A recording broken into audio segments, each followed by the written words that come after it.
पंतप्रधान माननीय नरेंद्र मोदीजी यांच्या नेतृत्वाखाली एनडीए अलायन्सनी केंद्र सरकारने 16 ते 18 एप्रिल रोजी संसदेत एक विशेष अधिवेशन शक्ती बंधन अधिनियम 2029 मध्ये लागू करण्यासाठी घटना दुरुस्ती याची प्रस्तावित करण्यात आली होती, परंतु दुर्दैवाने विरोधी पक्षांनी महिला आरक्षणाच्या या घटना दुरुस्तीत विरोध मतदान केले.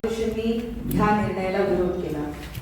केंद्र सरकारने देशाच्या सर्वच राज्यातील लोकसभा मतदारसंघाची संख्या 50% वाढवण्याचा प्रस्ताव मांडलेला. यामुळे कोणत्याही राज्याचं प्रतिनिधित्व, त्यांचं रिप्रेझेंटेशन कमी झालं नसतं, परंतु ह्यालाही गिरीश महाजन यांना एका महिलेने झाप गेट आउट म्हणलं. त्यानंतर हातवरच्या सकाळी त्यांनी असं सांगितलेलं आहे की भाजपच्या लोकांनी वाघाडी काढली. असं आहे, काल ज्या मुंबईच्या एका महिलेने थोडं रागावून ज्या त्यांनी वक्तव्य केलेलं आहे तो एका वेगळा संदर्भ होता. मुंबईमध्ये ट्रॅफिकचा प्रॉब्लेम निर्माण झाल्यामुळे त्या थोड्याशा रागावलेल्या होत्या, ही वस्तुस्थिती आहे. पण त्याचा संबंध कालच्या कार्यक्रमाशी लावणं चुकीचं आहे. तो कालचा कार्यक्रम वेगळा विषय होता. एवढ्या मोठ्या संख्येने महिला सहभागी झाल्या होत्या हे स्पष्टच आहे. ट्रॅफिकमुळे ती महिला संतप्त झाली होती, स्पष्टच आहे. ठीक आहे, त्यात काही राग मानायचं कारण नाही. पोलिसांनी ट्रॅफिकची व्यवस्था केलेली होती. त्या कालावधीमध्ये ट्रॅफिकसाठी वेगळे पर्याय होते, परंतु कदाचित त्यांना माहीत नसेल आणि म्हणून थोडेसे तो प्रसंग घडलेला आहे. पण त्याचा आणि आरक्षणाचा काही संबंध नव्हता. अधिकार नाही आहे. त्यांनी RSSच्या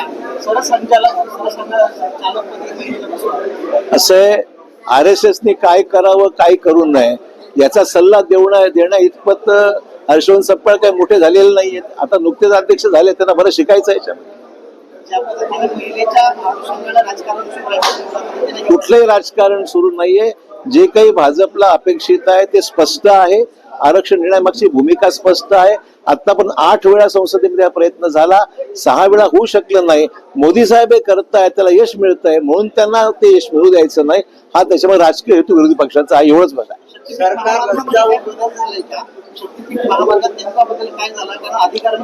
नाही, तिथे असं आहे की शक्तीपीठ महामार्गाच्या बाबतीमध्ये लोकांचा विरोध आहे, वास्तव आहे. सगळ्या जिल्ह्यातच विरोध आहे.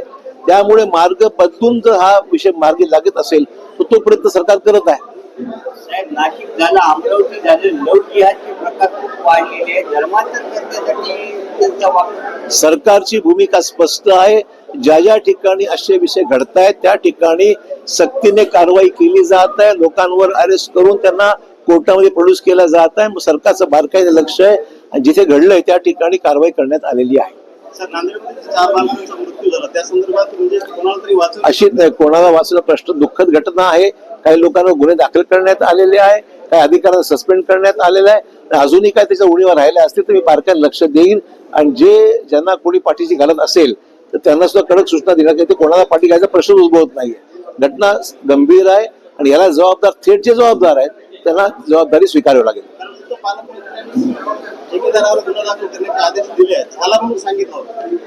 मला सुद्धा तेवढीच माहिती माझ्याकडे आहे. अधिक माहिती मी घेतो आणि जर ह्याच्यात घालवाई झाली नसेल तर कारवाई करायला लावू आपण. कृषी उत्पन्न बाजार समितीमध्ये हळदीचे लिलाव शेतकरी बंद पाडले, हळदीचे लिलाव बंद पाडलेले आहेत. त्यांचं असं म्हणणं आहे की युद्धाचं कारण ते शेतकऱ्यांच्या हळदीचा भाव जो आहे तो कमी केला जातो. असं आहे की आंतरराष्ट्रीय बाजारपेठेमध्ये पेट्रोलियम प्रोडक्ट्स आणि त्यातून होणारे इतर अडचणी यातून शेतीमालाच्या भावावर परिणाम नक्की झालेला आहे. एक्सपोर्टवर परिणाम आहे. जहाज जाऊ शकत नाही, माल जाऊ शकत नाही. देशातला माल देशातच राहत आहे आणि त्यामुळे भाव पडण्याचा प्रकार सुद्धा अनेक क्षेत्रामध्ये आपल्याला पाहायला मिळतो. जसं इतर ठिकाणचं केळी एक्सपोर्ट व्हायची, आता केळी एक्सपोर्ट बंद आहे. इराण आहे ठिकाण. तसं हळदीच झालं असावं असं मला माहित नाही. पण